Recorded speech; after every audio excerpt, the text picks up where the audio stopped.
ട്രംപും അമേരിക്കൻ ഡിഫൻസും മസ്കും തമ്മിൽ ഒരു അകൽച്ചയുണ്ടോ? നമസ്കാരം മീര.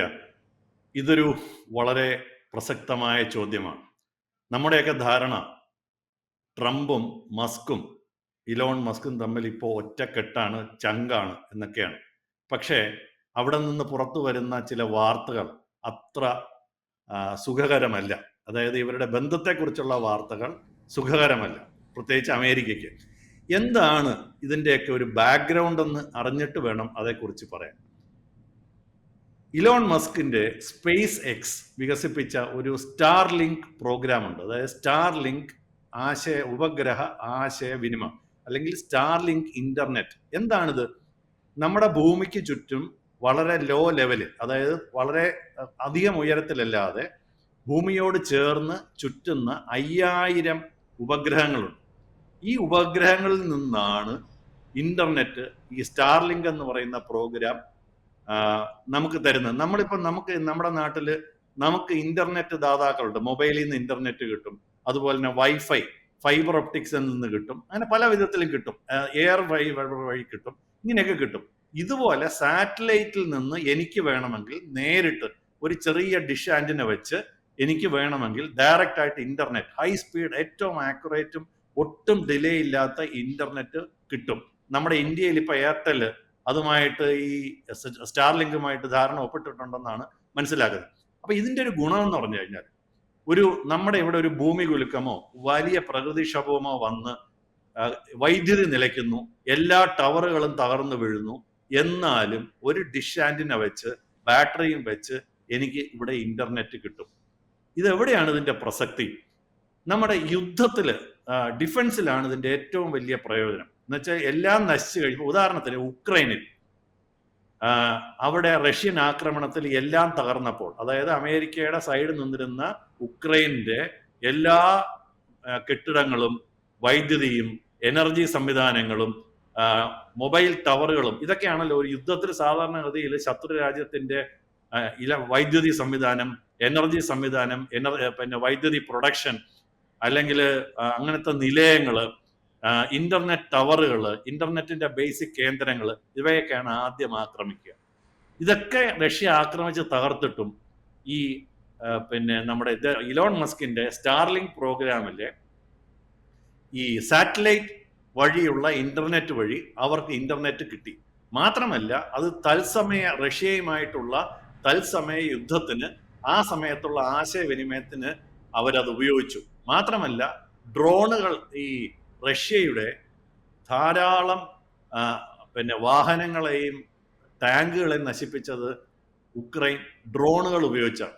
ഈ ഡ്രോണുകൾ കൃത്യമായിട്ട് പറക്കണമെന്നുണ്ടെങ്കിൽ അതിന്റെ ലക്ഷ്യസ്ഥാനം നിർണയിക്കാനും, അതായത് നമ്മുടെ ശത്രുവിന്റെ ലക്ഷ്യസ്ഥാനം കൃത്യമായി നിർണയിക്കാനും, അവിടേക്ക് ഡ്രോണിനെ കൊണ്ടുപോകാനും, അത് തത്സമയം നമുക്ക് കാണുവാനും, അതിനെ കൃത്യമായിട്ട് നശിപ്പിക്കുവാനും സംവിധാനം വേണമെങ്കിൽ ഇന്റർനെറ്റ് വേണം. അതിന് ഈ ഡ്രോൺ, നമ്മുടെ മസ്കിന്റെ ഈ പറഞ്ഞ സ്റ്റാർലിങ്ക് സംവിധാനം അവരെ വളരെ സഹായിച്ചു. അപ്പൊ ലക്ഷ്യനിർണയത്തിനും കൃത്യമായ ഡ്രോൺ പ്രവർത്തനങ്ങൾക്കും ആയുധം നശിപ്പിക്കാനൊക്കെ ഉപയോഗിച്ചു. മാത്രമല്ല ആ സമയത്ത് അവിടുത്തെ സിവിലിയൻ പ്രവർത്തനങ്ങൾക്കായിട്ടും സിവിലിയൻസിന് ഉപയോഗിക്കാൻ പറ്റി, എമർജൻസി ആശുപത്രികൾക്ക് ഉപയോഗിക്കാൻ പറ്റി. അപ്പൊ അതൊരു ഈ മസ്കിന്റെ ഈ പറയുന്ന സാറ്റലൈറ്റ് ലിങ്ക് എന്ന് പറയുന്ന സംവിധാനം ഒരു സുരക്ഷിതമായ, ഇഫക്റ്റീവായ കമാൻഡ് ആൻഡ് കൺട്രോൾ സംവിധാനമായിട്ട് ഉക്രൈൻ ഉപയോഗിച്ചു. ഇതിനകത്തുള്ള പ്രസക്തി എന്താണെന്ന് പറഞ്ഞാൽ, അപ്പൊ ഇതിനകത്ത് ഈ സാറ്റലൈറ്റ് നമുക്ക് സാധാരണഗതിയിൽ നമുക്ക് ഇന്റർനെറ്റിനെ ജാം ചെയ്യാൻ പറ്റും. കമ്മ്യൂണിക്കേഷനൊക്കെ തറയിൽ നിന്നുള്ള അല്ലെങ്കിൽ ഭൂതലത്തിൽ നിന്നുള്ള കമ്മ്യൂണിക്കേഷനാണെങ്കിൽ അതിനെ ജാം ചെയ്യാൻ പറ്റും. പക്ഷേ ഇത്തരം സാറ്റലൈറ്റ് ഇന്റർനെറ്റുകളെ നമുക്ക് ജാം ചെയ്യുവാനോ ഒരു രാജ്യത്തിനെ പ്രതിരോധിക്കുവാനോ അത്ര എളുപ്പമല്ല. മാത്രമല്ല വളരെ ഉയർന്ന വേഗതയുണ്ട്, ആഗോളമായ കവറേജ്, ഇതൊക്കെയാണ് അതിന്റെ ഏറ്റവും വലിയ ശക്തി എന്ന് പറയുന്നത്. ഇതിന്റെ ഒരു പ്രസക്തി എന്താണ്? അമേരിക്ക ഈ ഉക്രൈൻ യുദ്ധ സമയത്ത് ക്രീമിയ എന്ന് പറയുന്നത് ഉക്രൈന്റെ തന്നെ ഭാഗമാണ്. അവിടെ തമ്പടിച്ചിരുന്ന അല്ലെങ്കിൽ അവിടെ നങ്കൂരമിട്ടിരുന്ന റഷ്യൻ കപ്പലുകളെ നശിപ്പിക്കാൻ വേണ്ടി ഉക്രൈൻ ഒരു തന്ത്രം, ഇത് വളരെ ഇഫക്റ്റീവ് ആയിരുന്നു. റഷ്യക്ക് പിടിച്ചു നിൽക്കാൻ ഇച്ചിരി ബുദ്ധിമുട്ടുണ്ടായ സംഭവം. ആ കപ്പലുകളെ നശിപ്പിക്കാൻ വേണ്ടി ഒരു ഡ്രോൺ ആക്രമണം നമ്മുടെ ഉക്രൈൻ പ്ലാൻ ചെയ്തു. എന്നിട്ട് ആ ഏരിയയിൽ ക്രീമിയ ഭാഗത്ത് ഈ ഇന്റർനെറ്റ് കവറേജ്, സ്റ്റാർലിങ്കിന്റെ ഇന്റർനെറ്റ് കവറേജ് വേണമെന്ന് അമേരിക്കയോട് ആവശ്യപ്പെട്ടു. അമേരിക്ക അത് നൽകാൻ റെഡിയായി. പക്ഷേ ഇലോൺ മസ്ക് അതിന് വിസമ്മതിച്ചു. അവിടുത്തെ ക്രീമിയയ്ക്ക് മുകളിലുള്ള സ്റ്റാർലിങ്ക് പ്രോഗ്രാം ഓൺ ചെയ്യാൻ ഇലോൺ മസ്ക് സ്വയം തീരുമാനിച്ചു പറ്റിയില്ല. അദ്ദേഹം പറഞ്ഞത് ഇതൊരു 3ാം ലോക മഹായുദ്ധത്തിലേക്ക് കലാശിക്കും, അതുകൊണ്ട് ഇത് കൊടുക്കാൻ പറ്റില്ല.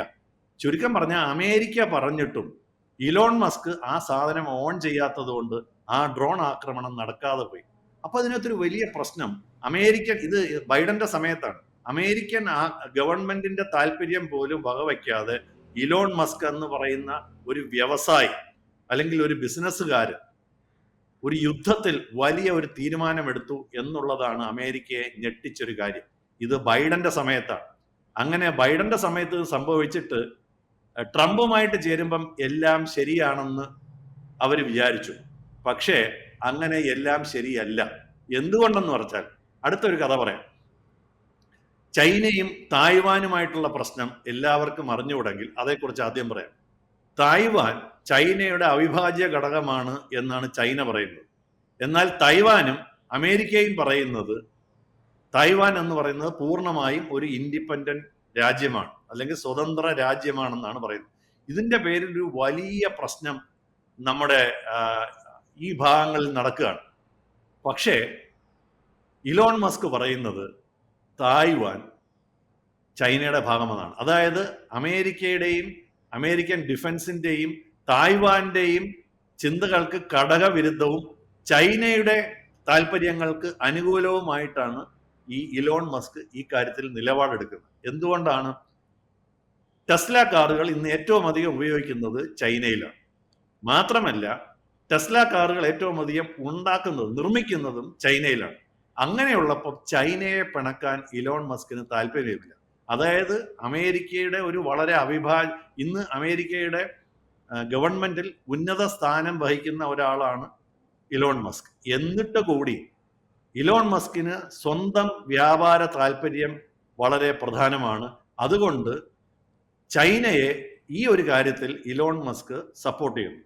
എന്താണ് പ്രശ്നം എന്ന് പറഞ്ഞാൽ അമേരിക്കൻ ഡിഫൻസ് ഡിപ്പാർട്ട്മെന്റ് ഈ ഒരു കാര്യത്തിൽ ഇത്തരം ഒരു അതായത് ജനാധിപത്യ രീതിയിലല്ലാതെ ഗവൺമെന്റിന്റെ ഭാഗമായ ഇലോൺ മസ്ക് ഈ ഗവൺമെന്റിന് മുന്നും ഈ ഗവൺമെന്റിന്റെ സമയത്തും വളരെ സ്വതന്ത്രമായി ഒരു രാജ്യത്തിന്റെ യുദ്ധകാര്യങ്ങളിലും യുദ്ധ താല്പര്യങ്ങളിലും അല്ലെങ്കിൽ തന്ത്രങ്ങളിലും തീരുമാനമെടുക്കുന്നത് അമേരിക്കയുടെ ഡിഫൻസ് ഡിപ്പാർട്ട്മെന്റിന് ഒട്ടും പിടിച്ചിട്ടില്ല.